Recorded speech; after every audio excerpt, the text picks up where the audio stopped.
want to collectively thank the organizers, Ms. Mudhub, the DPO, the Prime Minister's office, and all of the staff, the audiovisual support, whoever did the food. It's been magnificent. Amsterdam, you've got a high bar, and we just really want to acknowledge the effort and brilliance that has gone into this. So once again, thank you to the conference.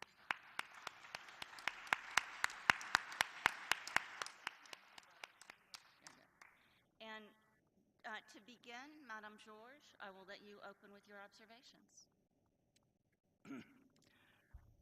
First, I have to apologize.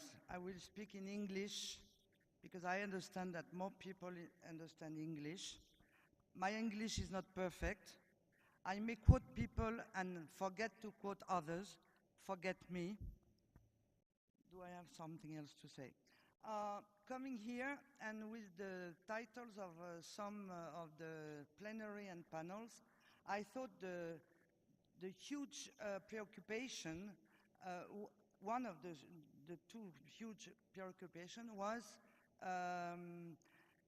how we live the globalization of data processing, personal data processing, also the work division in data processing.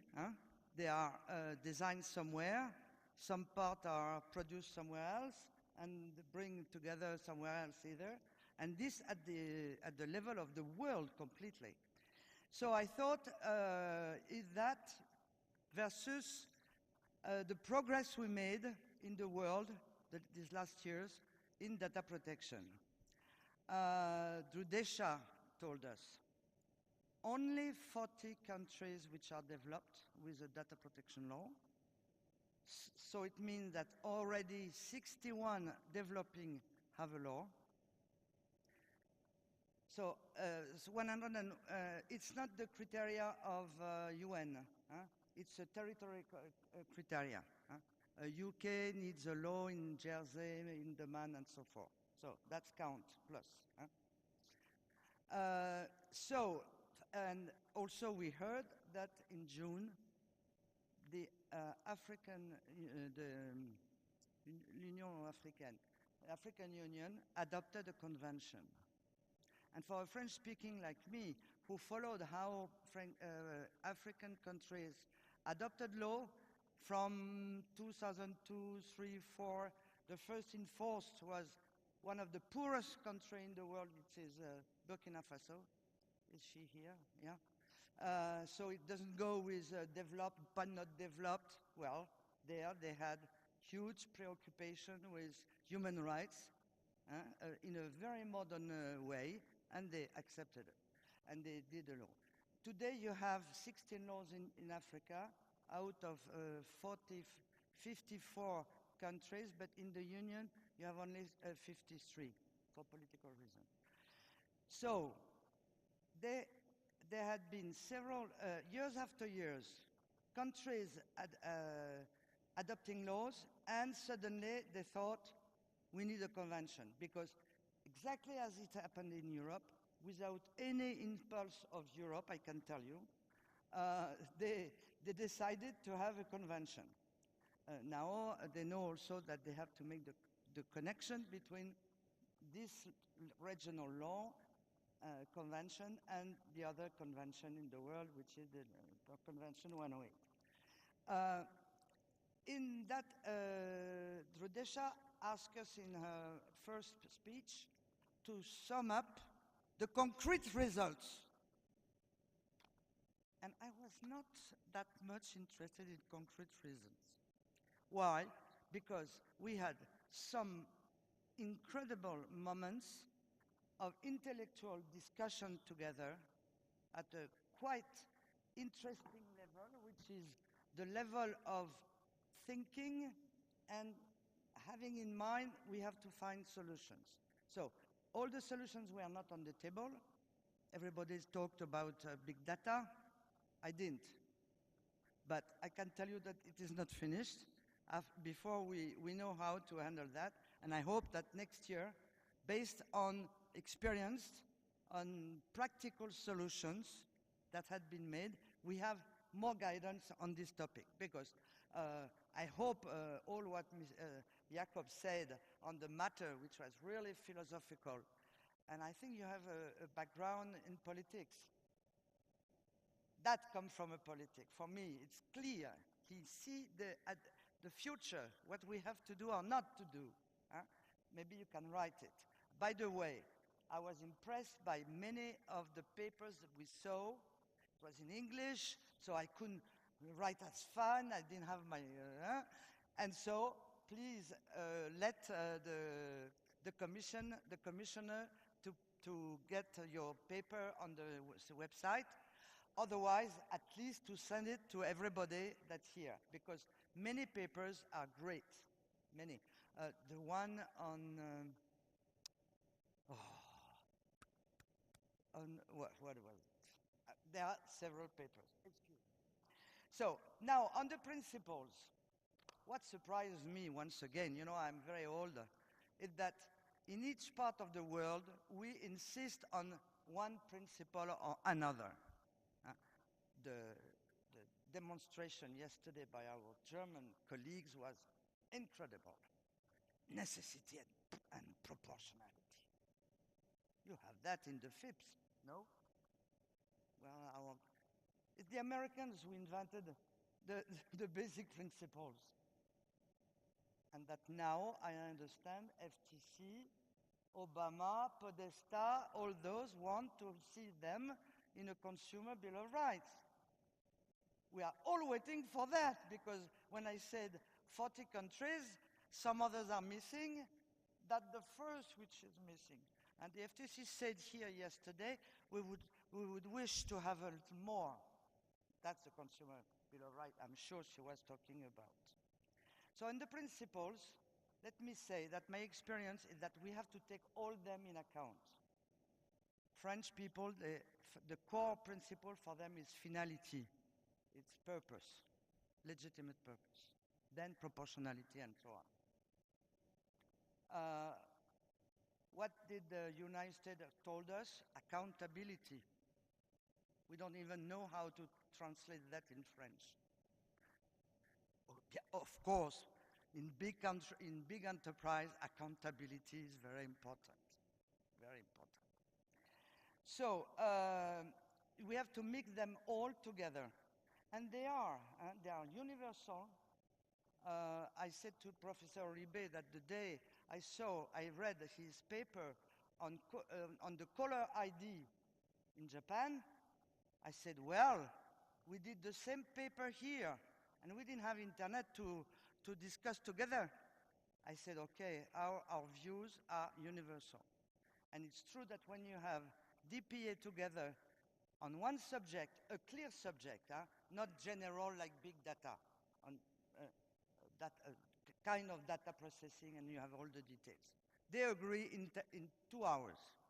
And really, I hope that in the future, this conference is making his program to have common views on types of data processing, the content, not only how we are going to cooperate the best. What we need is to have a small article in an international convention which permits us to work with accountability, of course. Okay. Second thing that was great here is that after the resolution, I'm too long, huh? After the resolution of last year on the surveillance,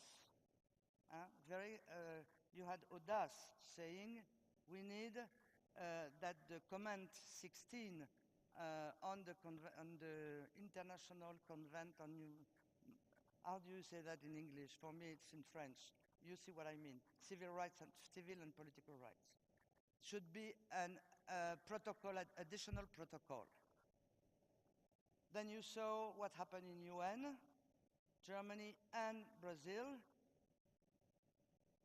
Something happened with many support, in particular of developing countries in all continents. Change a little bit. Anyhow, what I see is that we have a report from the Office of the High Commissioner, in which you have everything. And I think our collectivity, data protection collectivity, where we are, according to our nationality, we have to help our governments to put their secret activities in the legal way. We all have to revise our legislation. There is a lot in this report, and especially one thing is marvelous. It is said that once you have a law nationally, your secret services activities outside has to follow the same principle. That's globalization. Really. So I hope we will be able, in the months coming, after US was able to make a good thing to redraft a little bit the project, the program for Americans. We are waiting for the program about restricting the surveillance of non-American. We are sorry, we are not American, even if we love America. But we will really, it's really the challenge. Let me see. And if as our colleague yesterday said, US take the leads, it will be great in front of Putin, in front of China, and also to help our colleagues from developing countries to do it also. We have some kind of model law on the table with this report. I may stop.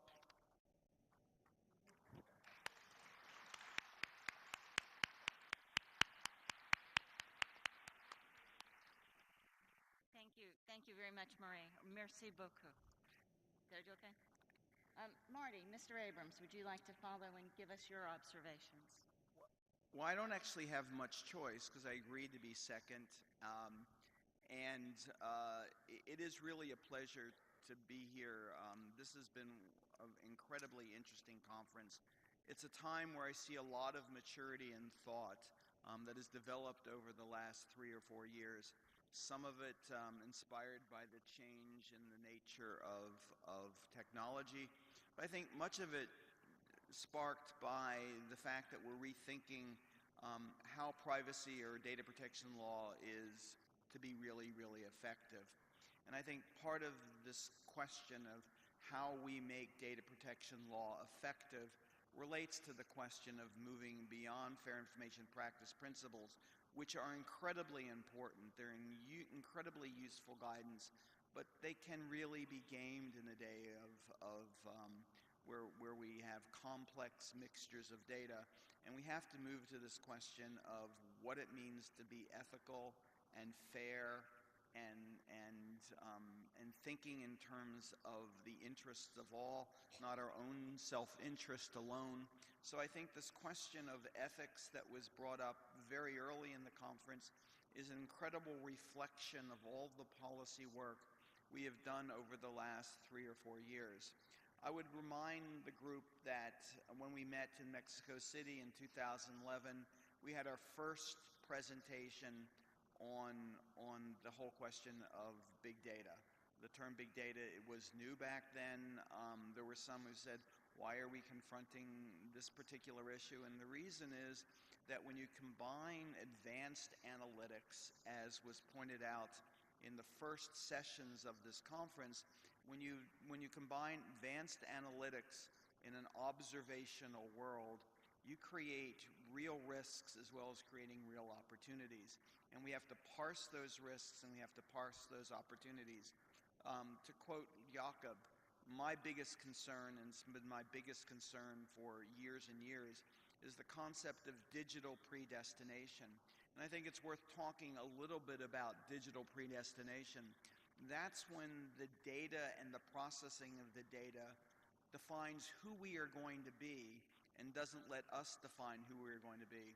Think about the 9-year-old who is a poor reader, and the statistics or the big data analysis says this child will not be college material, 3 to 1 chance he will not be college material, and we'll just be more efficient and prepare him for that service job and not let him be that 1 out of 4 who breaks out of the pattern and is able to set a new future for themselves. Think of the nature of a smart car, and let's face it, we have smart cars everywhere. Think about a smart car when doing all the things it's supposed to do to protect us begins to keep sense of how we manage our lives.